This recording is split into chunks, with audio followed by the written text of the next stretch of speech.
আসসালামু আলাইকুম। আশা করি সবাই ভালো আছেন। আবার আরেকটা সুন্দর সন্ধ্যায় আপনাদের সামনে চলে আসলাম। এখানে বসে থেকে চিন্তা করলাম কিছু কথা বলি আপনাদের। আমার ছোট্টবেলার ছোট্ট একটা স্মৃতি নিয়ে শুরু করা যাক।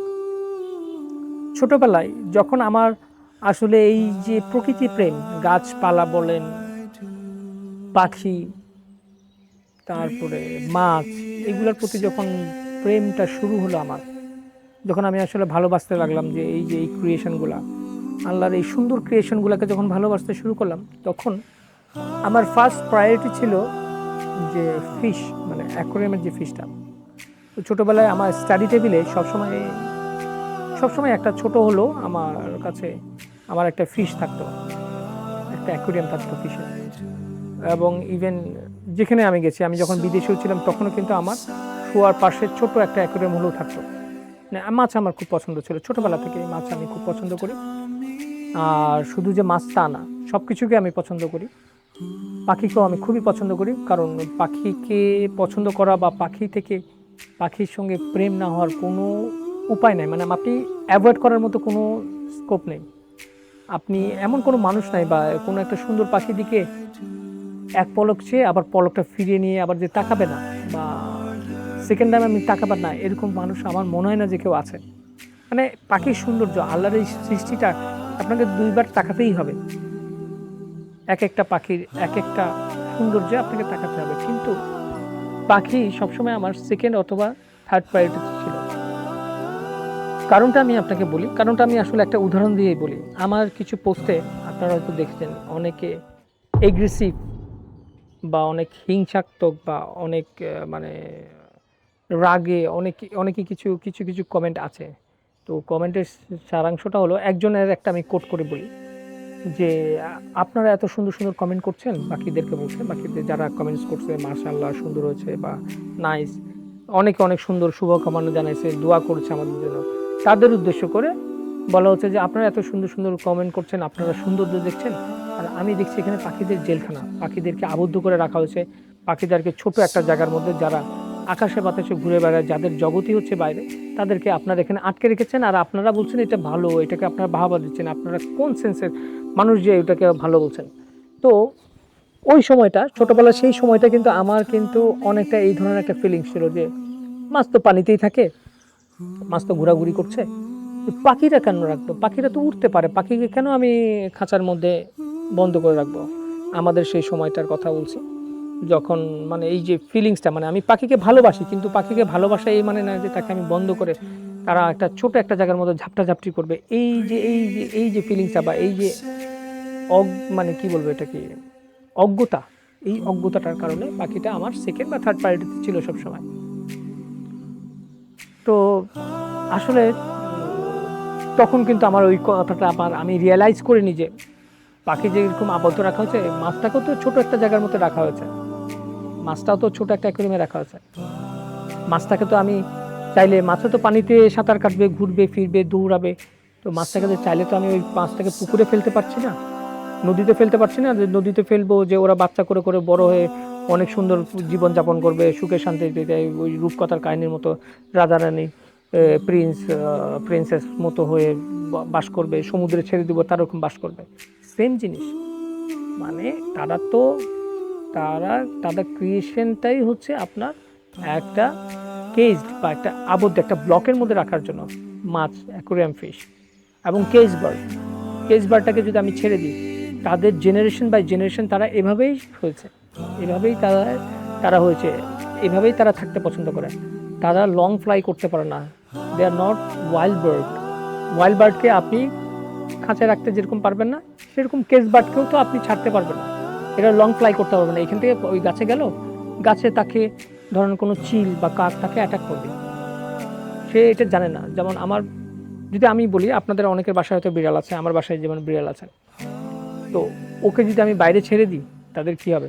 বিড়ালও তো ঘরের ভিতরে রাখার জিনিস না। বিড়ালটাকে যখন আমি বাইরে ছেড়ে দিই, আমার বিড়াল একবার কোনো মতে মানে কোনোভাবে সে বাইরে চলে গেছিলো, তো বাইরে যাওয়ার পরে দেখি তার গায়ে অসংখ্য আঘাতের চিহ্ন, অন্য বিড়াল তাকে মেরে তাকে রক্তাক্ত করে ফেলছে। কিন্তু সে বাসায় অ্যাডাপ্ট হওয়ার কারণে সে তার যে যে কী বলবো হিংসাত্মক যে বিড়ালের যে নর্মাল যে ইটা আছে ওইটা কিন্তু তার মধ্যে ছিল না। সে বাসায় থাকে, আমাদের কোলে থাকে, আমাদের পাশে থাকে, আমাদের সাথে পাশেই খাবার খায়, আমরা যা খাই তাই খাই। তো সে কিন্তু ওভাবে ডেভেলপ হয়নি। সে যে সারভাইভ করবে বাইরে, যে সে যে অন্য নিজেকে প্রোটেক্ট করবে, সে সেভাবে হয়নি, বেড়ে উঠতে পারেনি। সেম সব কিছুই সেম। কেজ বাটটাও সেরকম, বিভিন্ন মিউটেশন, বিভিন্নভাবে তাদের জেনেটিক কারণে তারা অনেকভাবে ওয়াইল্ড বার্ডের থেকে অনেক আলাদা। তারা কখনোই এভাবে সারভাইভ করতে পারবে না। তো সেই উদ্দেশ্যেই বলি, এই পাখিটাকে যখন আপনি বাইরে যদি আপনি ছেড়ে দেন বা অবমুক্ত করে দেন, সে শুধু যে আরেকটা গাছে বসবে সেটারও তো গ্যারান্টি নেই। সেই গাছে বসলে তাকে যে কাক বা চিল অ্যাটাক করবে সেটা তো নাও হতে পারে। সে তো নিচে মাটিতেও বসতে পারে, সে তো কেজের মধ্যে মাটিতে ছিল বা কোনো একটা ছোট লো জায়গার মধ্যে ছিল, তো সেখানে বসলে তো তাকে কুকুর বা শিয়াল বা একটা বিড়ালও তো তাকে অ্যাটাক করতে পারে। Will not survive there outside, কারণ তার জিনিসটাই হচ্ছে আপনার কেজের মধ্যে, তার জেনারেশনটাই হচ্ছে কেজের মধ্যে।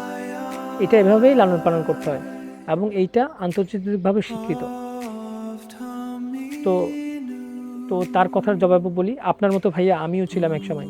আমারও কোনো একটা ক্রিয়েশনকে আপনি একটা খাঁচার মধ্যে ছটপট করছে, সেটা আমারও পছন্দ হতো না, কিন্তু এই ক্রিয়েশনটা তো বানানোই হয়েছে এটার জন্য, এই ক্রিয়েশনটাই তো এটার জন্য।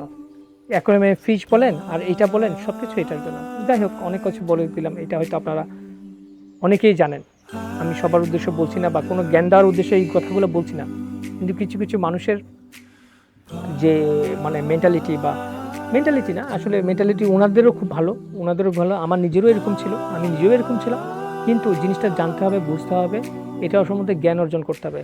এটা যদি পাখির ব্যাপারে কষ্ট হতো, তাহলে আন্তর্জাতিকভাবে তো এটা স্বীকৃত হতো না, আন্তর্জাতিকভাবে তো এটা স্বীকৃতি পেত না।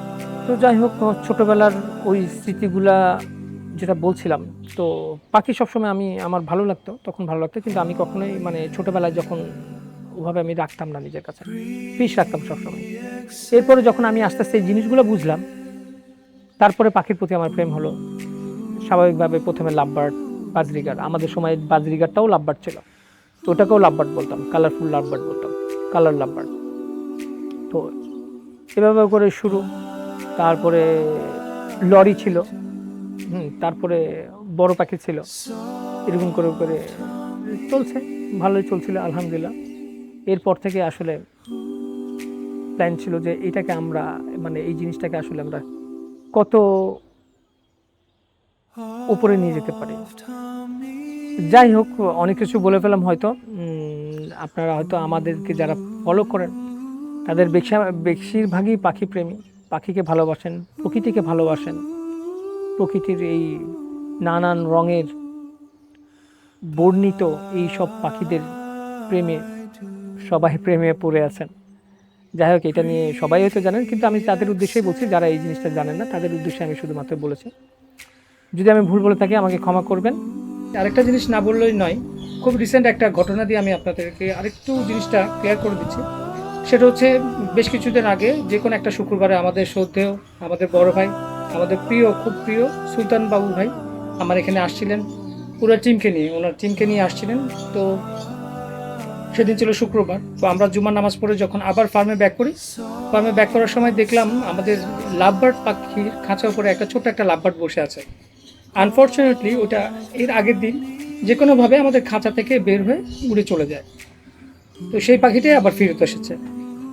তো বাবু ভাই এবং বাবু ভাইয়ের টিম অনেক যত্ন করে, অনেক সময় দিয়ে, প্রায় 40 মিনিটস, অ্যারাউন্ড 40 মিনিটস তো হবেই, 40 মিনিটস ধরে সেই পাখিটাকে আবার একটা ছোট খাঁচা দিয়ে, আমাদের ছোট একটা খাঁচা দিয়ে ধরলো।